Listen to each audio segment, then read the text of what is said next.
성경에는 많은 사람들의 인물의 이름들이 새겨져 있습니다. 특별히 가장 많은 인물의 이름이 새겨진 곳이 바로 족보입니다. 족보에도 참 많은 이름들이 나오고 신약 성경에 가다 보면 오늘 말씀처럼 바울이 참 많은 동역자의 이름들을 기록해 놓은 것을 볼 수 있습니다. 많은 사람들의 이름이 기록되지만 사실 하나님의 역사 속에 모든 사람의 이름이 기록된 것은 아닙니다. 아마도 그 중에서도 특별한 사람들, 그 중에서도 하나님이 기억하신 어떤 사람들의 이름이 기록된 것이 아닐까 싶습니다. 저는 이 이름들을 오늘 하나님의 마음에 새겨진 사람들이라고 표현하고 싶습니다. 그리고 이 마음에 새겨진 이 사람들의 모습처럼 우리의 이름도 하나님의 마음에 새겨지기를 축복합니다. 어떤 사람들이 하나님의 마음에 새겨진 사람들인가? 첫 번째, 빛나는 조연이 된 사람들입니다. 신약성경의 주인공이라 한다면 예수님을 제외하고 당연 바울이라고 할 수 있습니다. 이 바울 뒤에서 묵묵하게 바울의 사역을 도왔던 자들이 오늘 이 16장 뒷부분에 쓰여지게 되었습니다.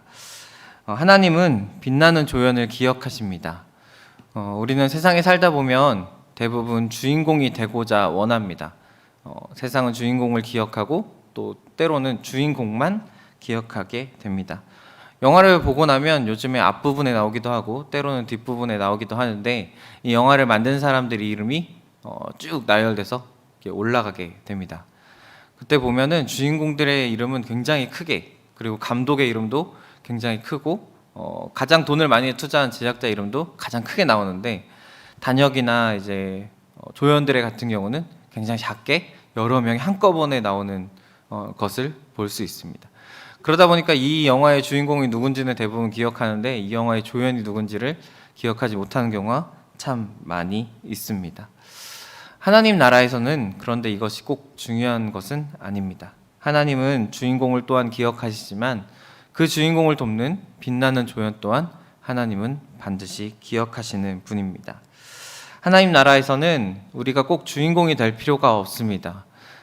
진정한 주인공이 있다면 오직 하나님뿐이기 때문입니다.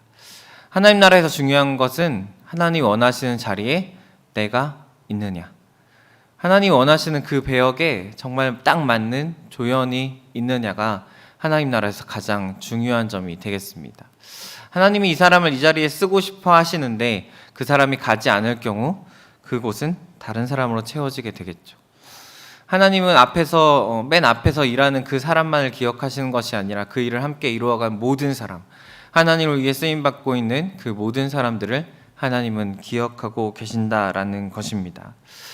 여러분, 이것이 우리의 삶의 목표가 되어지기를 소망합니다.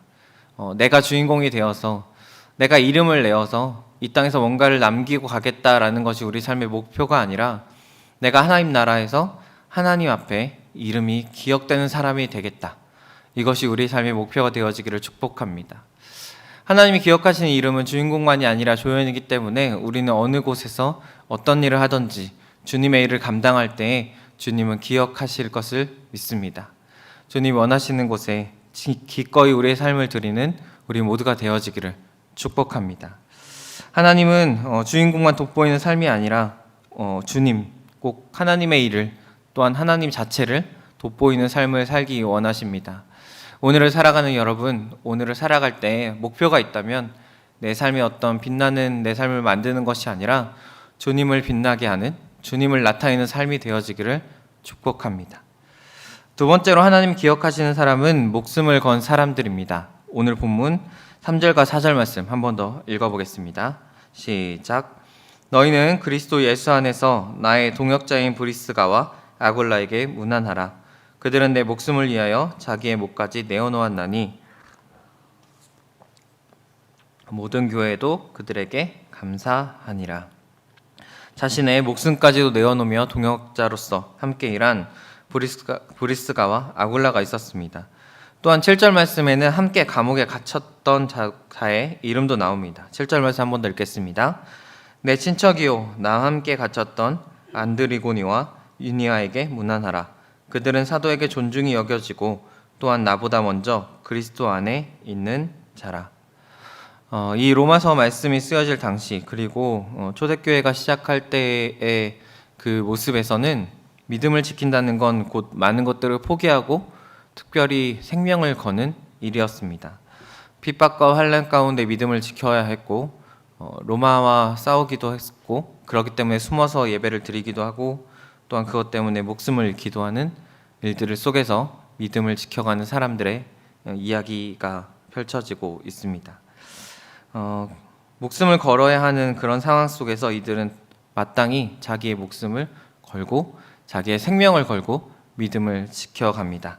하나님은 바로 이런 사람들을 기억하십니다. 목숨을 걸었다는 건 곧 그 사람의 모든 가치를 하나님 앞에 드렸다는 것을 의미합니다. 오늘을 살아갈 때 우리 안에 목숨을 걸고 신앙을 지켜야 될 상황은 사실 별로 일어나지 않습니다. 하지만 내가 얼마만큼 주님 앞에 내 삶을 드리고 있는가, 얼마만큼 내가 이 오늘 하루 가운데 하나님 앞에 최고의 가치를 드렸는가를 생각한다면 우리 안에 또 다른 생각과 또 다른 결심을 할 수 있지 않을까 싶습니다. 히브리서 10장 34절에 36절에 이렇게 말씀합니다. 너희가 갇힌 자를 동정하고 너희 소유를 빼앗기는 것도 기쁘게 당한 것은 더 낫고 영구한 소유가 있는 줄을 알미라. 그러므로 너희 담대함을 버리지 말라. 이것이 큰 상을 얻게 하느니라. 너희에게 인내가 필요함은 너희가 하나님의 뜻을 행한 후에 약속하신 것을 받기 위함이라. 아멘. 이들이 목숨을 걸고 주님을 따를 수 있었던 이유는 바로 하나님 나라에 가서 내가 받을 것, 내가 누리게 될 것, 그 영원한 것을 바라봤기 때문입니다. 우리가 이 땅에서 하나님 앞에 최고의 가치인 우리 생명을, 우리의 삶 전체를 드릴 수 있는 유일한 이유가 있다면 그보다 더 높은 가치를 우리가 발견했기 때문입니다. 하나님은 우리에게 최고의 가치가 되어 주십니다. 그리고 우리가 죽은 후에 가게 될 그 하나님 나라에서도 우리가 이 땅에서 누리는 것 이상으로, 우리 이 땅에서의 어떤 것과도 비교할 수 없는 그것들로 우리에게 갚아주시는 하나님이신 줄로 믿습니다.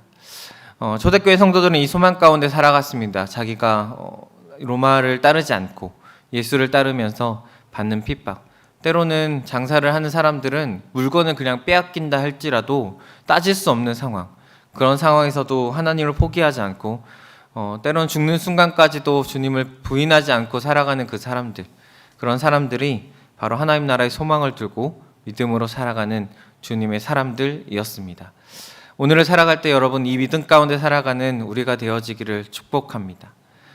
믿음이 있는 사람이라는 것은 곧 이 가치가 하나님으로 변화된 사람이라는 뜻과 같다고 생각합니다.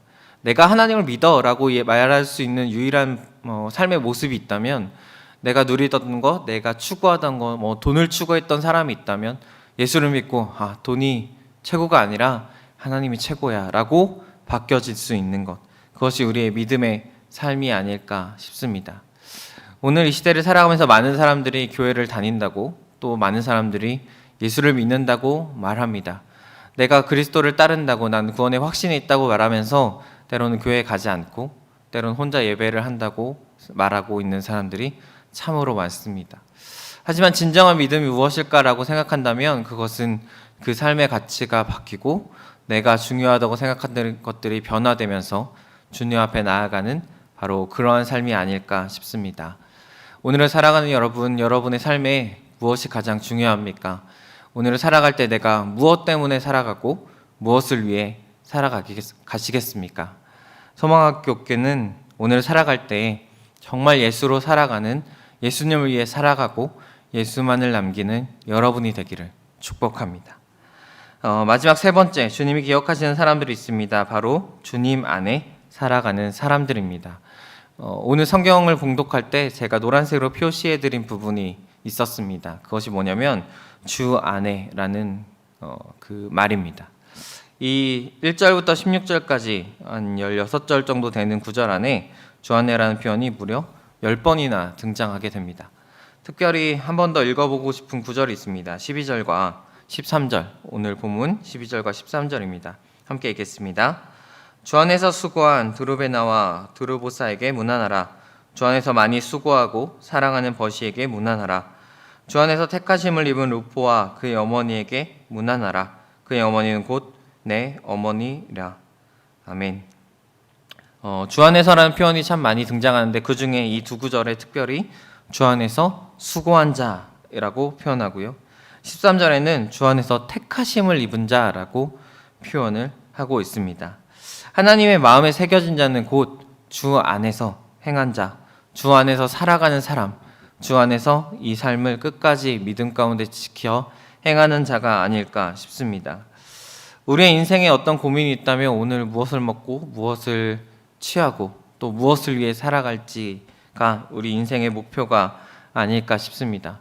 또한 내가 어디에 속해져 있는지, 내가 어디에 속하여서 오늘을 살아가고 있는지가 우리의 고민이 되었으면 좋겠습니다. 성경에서는 이것을 이렇게 표현합니다. 과연 너는 어디에 붙어 있느냐? 요한복음 15장 4절에서 5절에 이렇게 말씀하시죠. 내 안에 거하라, 나도 너희 안에 거하리라. 가지가 포도나무에 붙어 있지 아니하면 스스로 열매를 맺을 수 없음 같이 너희도 내 안에 있지 아니하면 그러하니라. 그러면서 이렇게 말씀하십니다. 나는 포도나무에 너희는 가지라. 그가 내 안에 내가 그 안에 있으면 사람이 열매를 많이 맺나니 나를 떠나서는 너희가 아무것도 할 수 없음이라. 아멘. 하나님이 포도나무가 되시고 우리가 가지라고 말씀하십니다. 그리고 그 가지가 하나님 앞에 붙어있지 아니하면 아무것도 할 수 없다라고 말씀하십니다. 반대로 우리가 하나님 앞에 붙어있을 때 모든 것을 할 수 있고 열매를 맺게 될 거라고 주님은 말씀하고 계십니다. 오늘 바울이 언급한 이 많은 사람들의 삶 속에 한 가지 공통된 단어가 있다면 바로 주 안에라는 단어입니다. 하나님은 자기 안에 거하는 사람, 그리고 그 사람의 삶에 내가 너희 안에도 거하겠다라고 분명히 말씀하고 계십니다. 오늘 우리가 힘써 주님 안에 거할 때, 힘써 주님 앞으로 나아갈 때 하나님은 곧 우리의 삶에 찾아와 주시는 줄로 믿습니다. 코로나의 시대를 살고 있는, 그리고 비대면의 예배를 진행하고 있는 우리의 삶 가운데 저는 이 코로나19의 사태를 통해 우리 안에 큰 도전이 일고 있다고 생각합니다. 그것은 바로 예배에 대한 도전입니다. 이곳에 와서 예배를 드렸을 때와 지금 우리가 드리는 예배는 우리의 마음가짐이 많이 달라지고 있다고 생각합니다. 한 번의 예배가 이렇게 중요한 거였구나. 내가 이곳에서 예배 드릴 때 정말 하나님을 만나야겠다라는 욕심과 열정이 우리 안에 다시 한번 시작되는 것이 아닐까 싶습니다. 때로는 교회에 나와서 예배를 할 때에도 그냥 앉아있다 갔던 사람들이 이제는 이곳에 오지 못함을 느끼고 방송으로 듣는 이 예배의 한 번이 얼마나 소중하고 귀한 것이었던 것들을 깨달으면서 힘써 예배하려고 하는 것, 그것이 코로나19가 우리에게 던져준 긍정의 모습이 아닐까 싶습니다. 하나님 앞에 힘써 거하려고 하지 않았던 우리의 모습들 속에 다시 한번 힘써 정말 주님 앞에 거해야겠구나, 내가 힘써서 주님을 붙잡아야겠구나를 깨닫게 하는 순간이 바로 이 시대가 아닐까 싶습니다. 여기서 함께 예배하는 우리, 그리고 방송으로 함께 예배하는 모든 여러분, 오늘 이 하루 살아갈 때 우리의 유일한 목표가 있다면 내가 주님 안에, 주님이 내 안에 거하는 것입니다. 올해 우리가 붙잡고 나아가는 말씀처럼 내가 죽고 오직 주님만 사는 삶이 오늘 우리 삶의 목표가 되어지기를 축복합니다. 이번에 임직을 받으신 여러분, 그리고 임직자로 살아가는 우리 모두, 또 새하늘 교회를 지켜 나아가는 모든 성도님들, 우리의 목표가 있다면 내가 나타나는 것이 아니라 오직 내 안에 그리스도께서 사셔서 내가 죽고 주님만이 사는 것입니다. 오늘 우리의 삶 속에 내가 아닌 주님만 사는 여러분이 되기를 축복합니다. 그렇게 주인공 되신 주님을 빛나게 하는 사람, 그렇게 그 주님 앞에 모든 것을 드려서 살아가는 우리가 되어지기를 축복합니다. 그렇게 주님 안에 살아갈 때 오늘 말씀의 제목처럼 하나님이 여러분의 이름을 마음에 새기시고 또 하나님 나라에서 우리의 이름이 기억되리라 믿습니다. 우리의 삶에 우리의 욕심이 나타나는 것이 아니라, 내가 추구하던 그 어떤 것이 남는 것이 아니라 오직 하나님만이 남는, 오직 하나님만이 우리의 이름을 기억하시는 귀한 하루가 되기를 축복합니다.